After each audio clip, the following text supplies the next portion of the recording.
A newly revealed FBI investigation from 2017 is putting one of the biggest political controversies in modern American history back in the spotlight.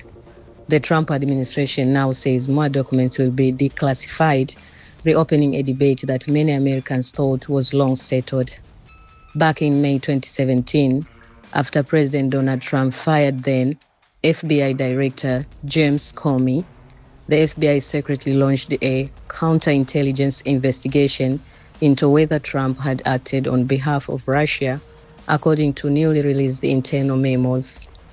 The investigation was reportedly codenamed, I quote, Oxford, end of quote, and was tied to the broader crossfire hurricane probe into alleged Russian interference in the 2016 election.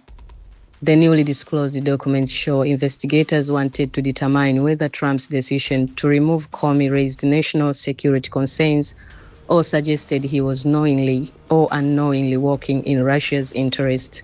At the time, the firing sparked intense political debate because Comey had been overseeing the FBI's investigation into possible ties between Trump's 2016 campaign and Russia.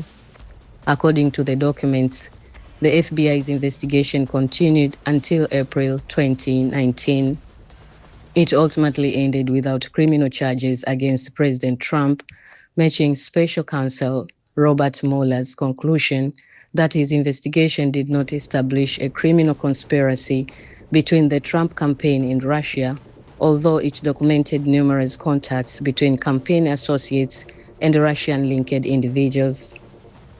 The latest attention comes as the White House says it plans to declassify additional information related to the investigation. Supporters of President Trump argue the newly released records strengthen their long-standing claim that federal law enforcement unfairly targeted him during and after the 2016 election. Critics, however, continue to argue that the FBI had a responsibility to investigate serious national security questions based on the information available at a time. The renewed focus is also fueling broader political debates in Washington. Lawmakers, legal analysts, and documentators are once again revisiting the origins of the Russia investigation, the FBI's decision-making process, and whether reforms are needed for future core intelligence investigations. The issue has quickly gained traction across television, social media, and political cycles as both parties revisit one of the most controversial chapters of recent American politics. For many Americans, the story is about more than events from nearly a decade ago. It raises questions about transparency, accountability, and how federal agencies conduct politically sensitive investigations involving presidential candidates and sitting presidents. The White House says additional documents could be released in the coming days, meaning the political and legal debate is likely far from over.